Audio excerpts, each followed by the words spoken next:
020059. Di sini saya akan menjelaskan pengertian dan manfaat dari Rencana Pelaksanaan Pembelajaran atau RPP. Disimak ya videonya. Baiklah, perkenalkan nama saya Ratri Bulanti. Di sini saya akan menjelaskan pengertian Rencana Pelaksanaan Pembelajaran atau RPP.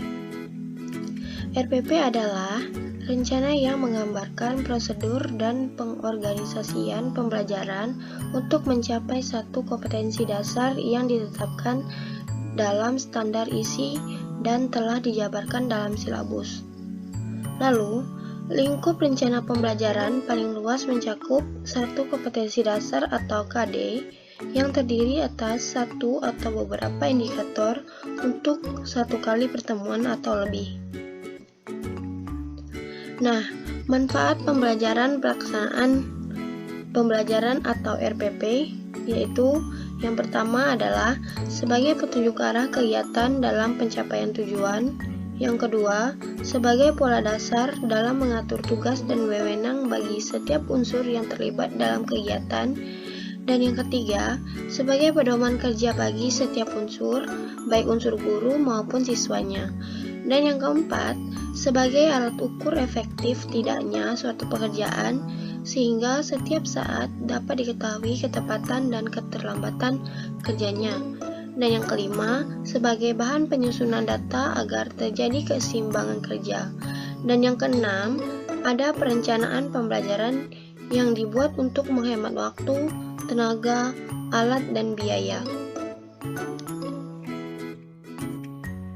Halo semuanya, perkenalkan nama saya Repi Perbawani, NIM 203020033. Di sini saya akan menjelaskan mengenai faktor-faktor yang harus dipertimbangkan dalam menyusun RPP.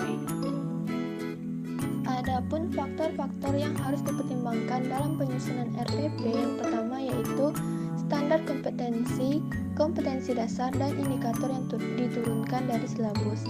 Yang kedua, karakteristik dan kemampuan siswa. Yang ketiga, sarana dan prasarana pembelajaran yang tersedia di sekolah. Yang selanjutnya yaitu komponen RPP. Komponen RPP terdiri dari yang pertama, identitas mata pelajaran. Nah, identitas mata pelajaran ini terdiri dari satuan pendidikan, kelas semester, mata pelajaran, jumlah pertemuan ke. Yang kedua, kompetensi inti. Kompetensi inti pada kurikulum 2013 merupakan tingkat kemampuan untuk mencapai standar kompetensi lulusan yang harus dimiliki seorang peserta didik pada setiap tingkat kelas. Kompetensi inti terdiri atas yang A, kompetensi inti sikap spiritual. Yang B, kompetensi inti sikap sosial. Yang C, kompetensi inti pengetahuan. Yang D, kompetensi inti keterampilan. Yang ketiga, kompetensi dasar atau KD merupakan sejumlah kemampuan yang harus dikuasai siswa dalam mata pelajaran tertentu sebagai rujukan penyusunan indikator kompetensi dalam suatu pelajaran. Kompetensi dasar merupakan kemampuan dan materi pembelajaran minimal yang harus dicapai siswa untuk suatu mata pelajaran pada masing-masing satuan pendidikan yang mengacu pada kompetensi inti. Yang keempat, indikator pencapaian kompetensi merupakan perilaku yang dapat diukur dan atau diobservasi untuk menunjukkan ketercapaian KD tertentu yang menjadi acuan penilaian mata pelajaran tertentu. Nah, indikator pencapaian kompetensi ini harus menggunakan kata kerja operasional yang dapat diamati dan diukur, mencakup pengetahuan, sikap, dan keterampilan.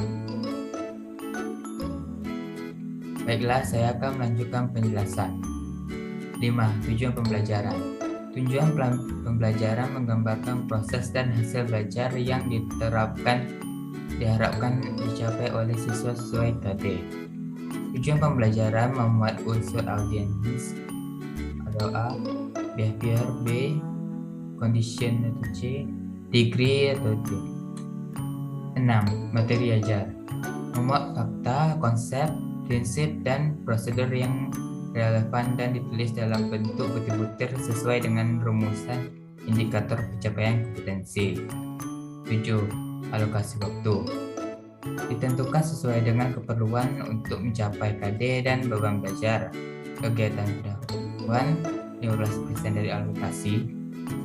Kegiatan inti 75% dari alokasi. Kegiatan penutup 10% dari alokasi.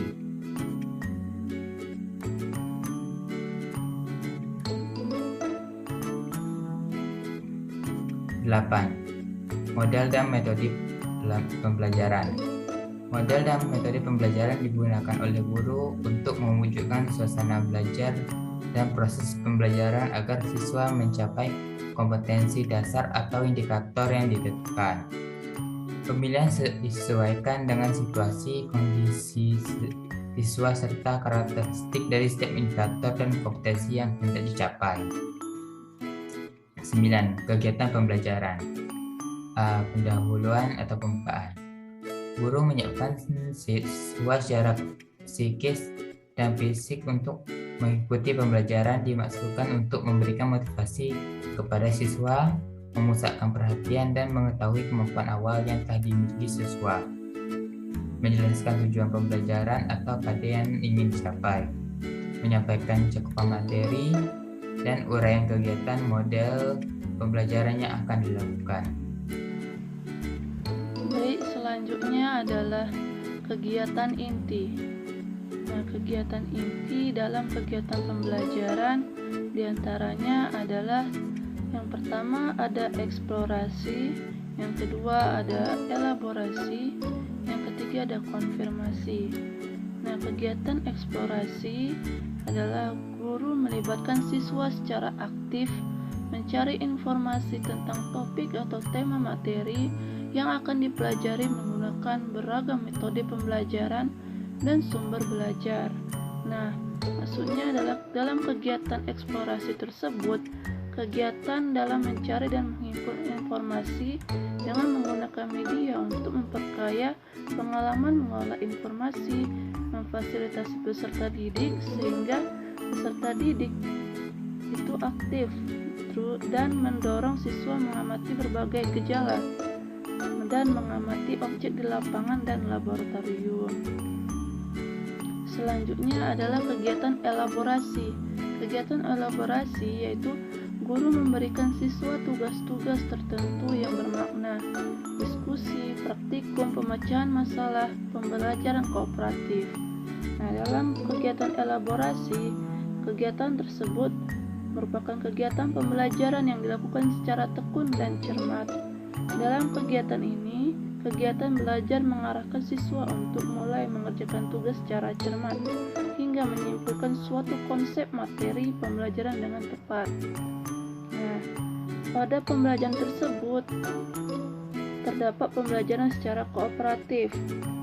Pembelajaran secara kooperatif merupakan pembelajaran yang mengutamakan eksistensi kelompok, mengutamakan kolaborasi dalam memecahkan masalah untuk menerapkan pengetahuan dan keterampilan untuk mencapai tujuan pembelajaran.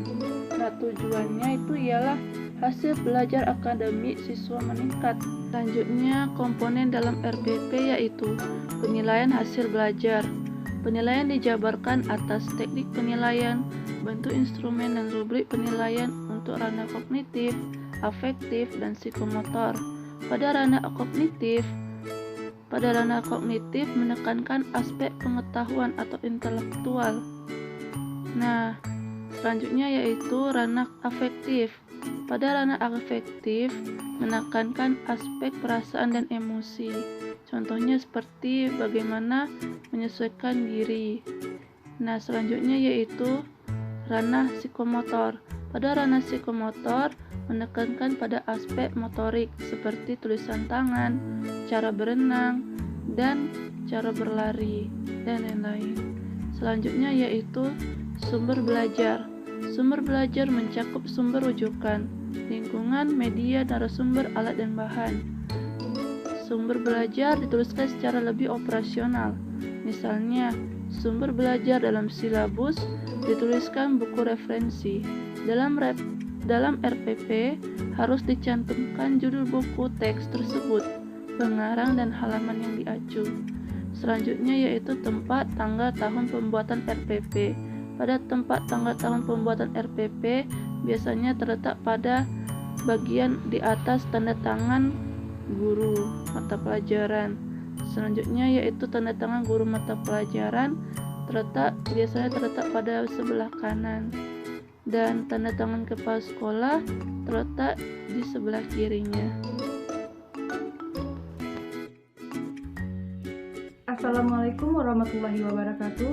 Perkenalkan, saya Sinta Pratiwi dengan NIM 203020054.